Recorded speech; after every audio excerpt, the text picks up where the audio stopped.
This has been the Ballon d'Or with the least controversies, and it's because a lot of people did not put a lot of emotions into it. It was like a change from Ronaldo and Messi to.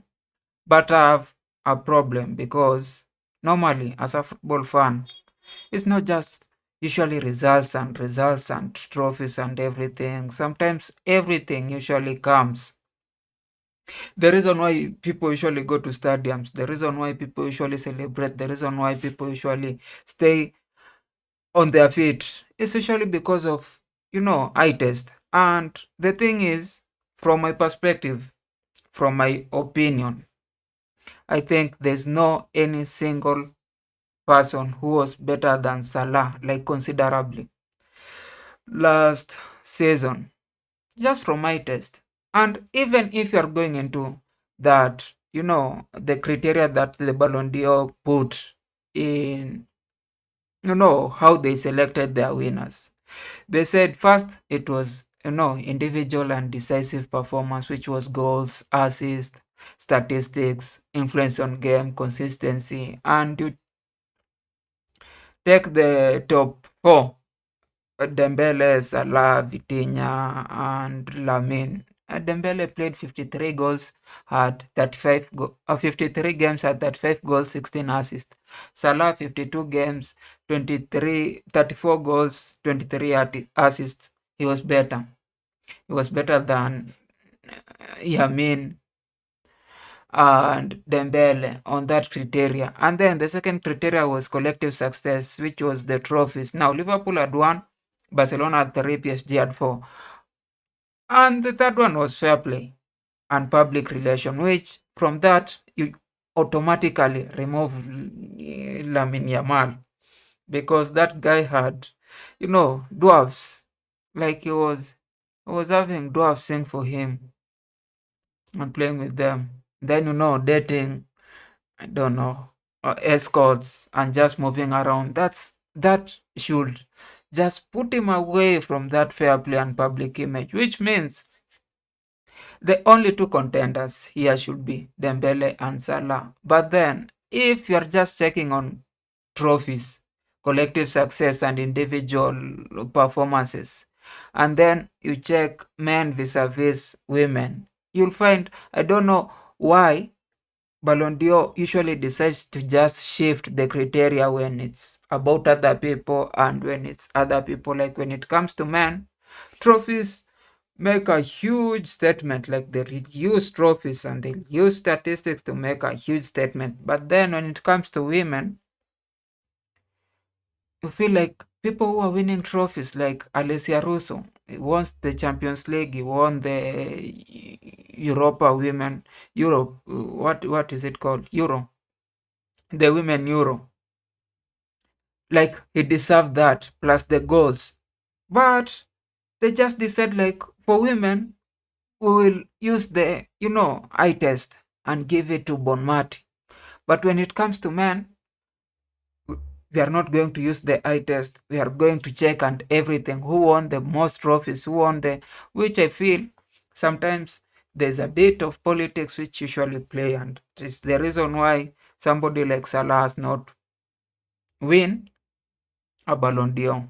He should have won. He should have won, even if it's not this year. Probably last year, but won.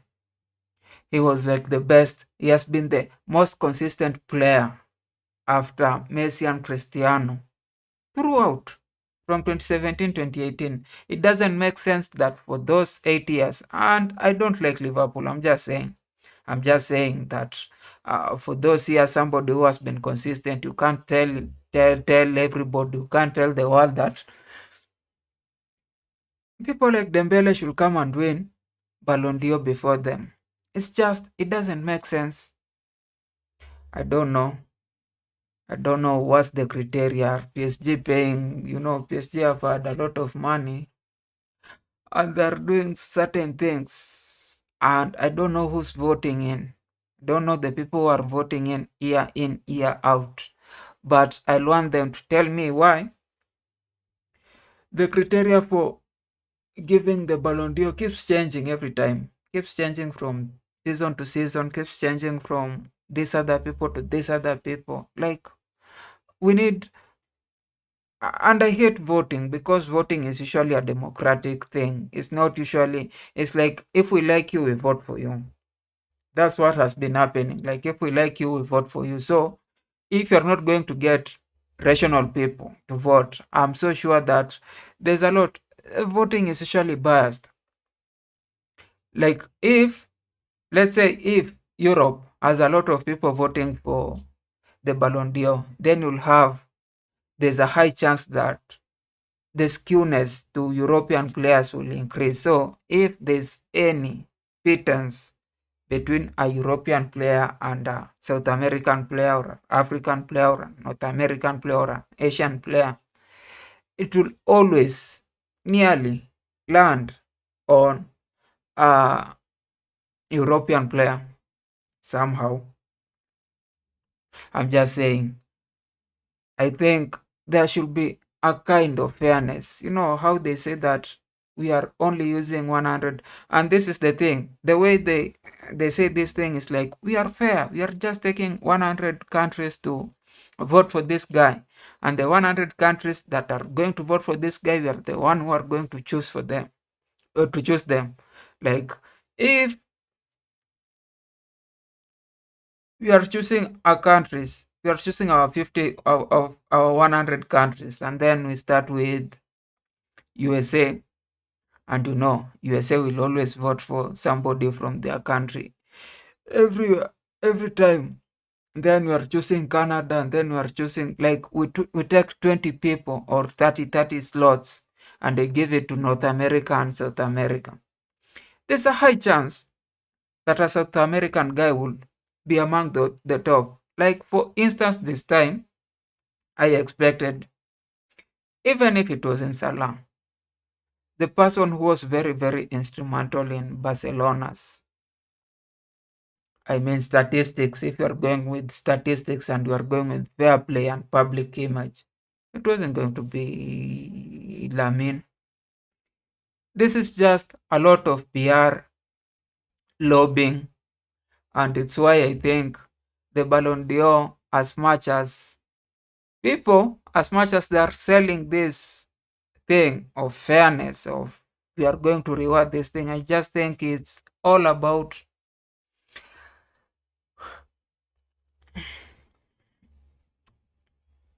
satisfying the top stakeholders, like putting. That's why yeah, Lamin won Copa Trophy twice. It doesn't happen. Like, you can only win that thing once. It before yesterday, it was like Copa was only ushering you. If you win that thing, then you are playing in the league of men.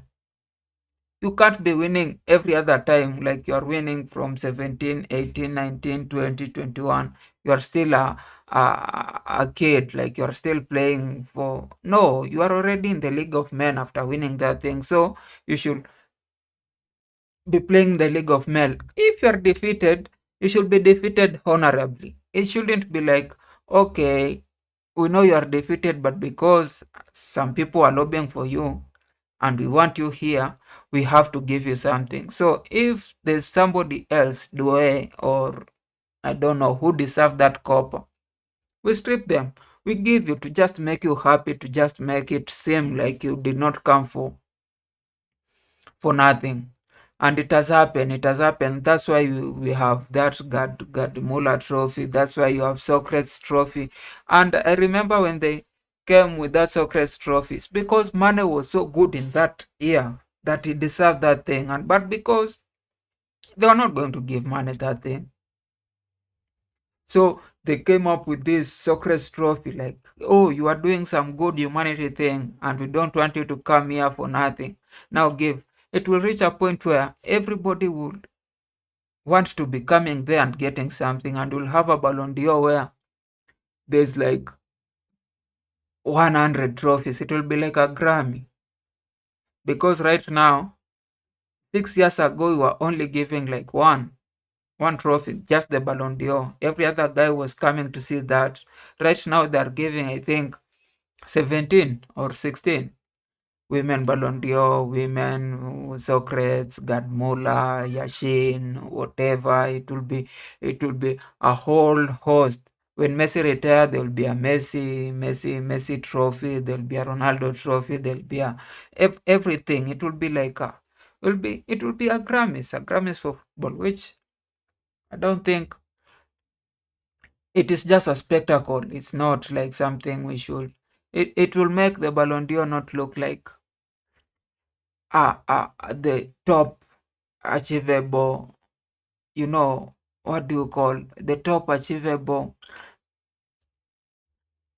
reward in football. It will be just like another reward. Like I'm going for the Gadmola, I'm going for the Messi, I'm going for the Ballon d'Or, I'm going for the which that's how happens when politics usually comes into this thing. It just makes every other thing politicized, and when it's politicized, it's sides, and you have to satisfy every other side to make it seem like you're fair, which shouldn't be the case. Anyway, next day.